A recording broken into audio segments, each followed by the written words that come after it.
I got a question from a client. She said, my husband and I set up our company together and I make all the financial decisions for both of us, at work and at home. She says, why did I pay myself 2/3 of what I paid him for years? I mean, it's the most interesting question. Is this something that you can relate to? Is it something that you can actually empathize with, that she did that? Because they work together. My name is Sidhu-Robb, and I want to talk to you about the amazing things I get asked when I'm coaching really intelligent, successful, high-value women who run up against these kinds of problems. So for this client, I was saying to her, here's what I had to say. Firstly, I think it's a really interesting question. And I asked her, do you work less? She said, no. I said, did your husband want you to earn less? And she said, no. So I said, did he ask you to pay yourself less? And she said, well, really, no. What he said was, why are you paying yourself less? Why wouldn't you pay yourself as much as you pay me? Or in fact, more, since you're the one that actually runs the business as well. So what this came down to was that she was deciding that she had a lower worth and a lower value than her husband did as a person. And so she had to be paid less. As a professional, so she had to be paid less. As a worker, so she had to be paid less.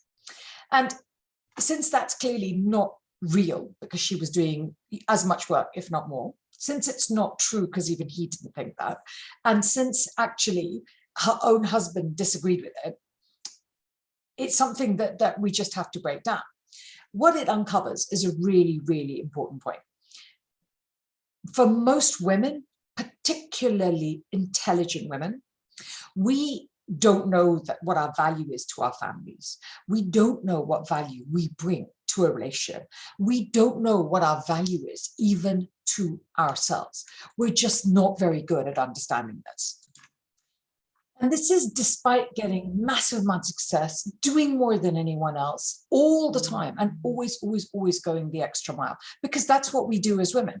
So it's not something that's just incredibly sad for you, but it's also incredibly stressful for your body to constantly having to compartmentalize away this feeling of the injustice, the unfairness, the resentment that we feel when we're the person that's doing all the work and yet we aren't seeing that reward. Now, this is the same for people who, for example, are working at home and bringing up children, which is just incredibly hard, but not earning money for it. What we're doing is we're devaluing ourselves in exactly the same way as this client of mine did. And what we do is we find a way to actually accommodate it so that we can get on with the day job. And we can accommodate it and accommodate it and accommodate it. And then there will come a time where it just doesn't work anymore. The thing with this is, it's very important for us to understand that this is an internal change.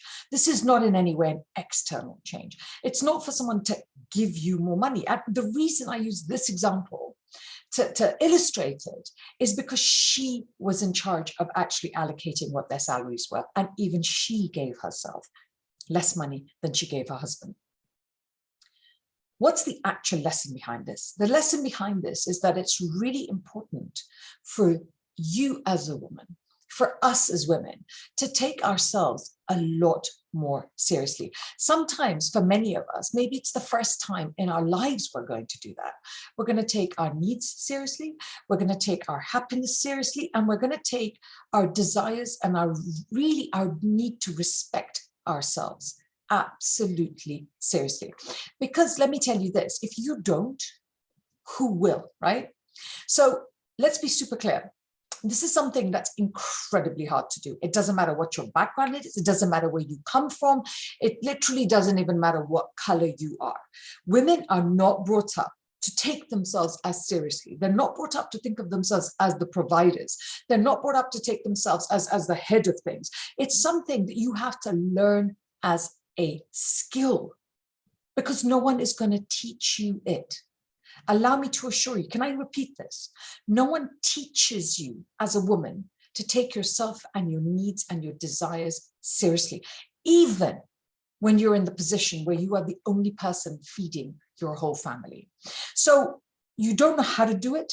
No one expects you to do it. You just don't do it. It's kind of one of those things. That's how it works. Society does not actually need women to become self-loving, big, independent thinkers. There isn't a space in society for women that think like that.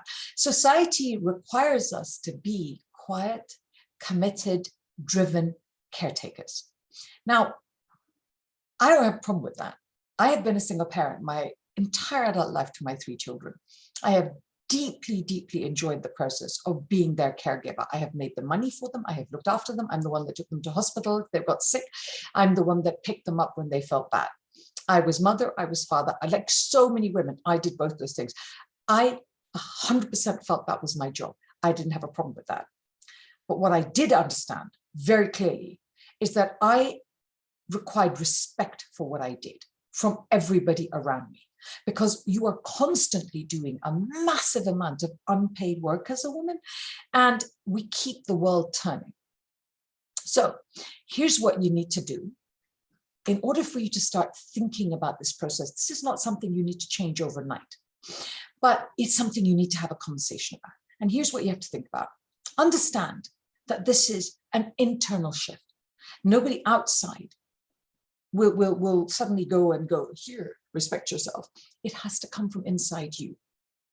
Realize you don't yet have the skills to do this and to sustain it as a transformation inside yourself. You also need to get to the root belief of what's keeping you stuck in this place. Because if you don't get to the core belief of this, you kind of deal with the things on top and you haven't quite got to the bottom of it. So we tend to go round and round without getting, if you're having the same conversation again and again, you haven't got to the core of what that belief is. But when you find that core belief, the one that keeps you stuck, we can then, boom, blow it up.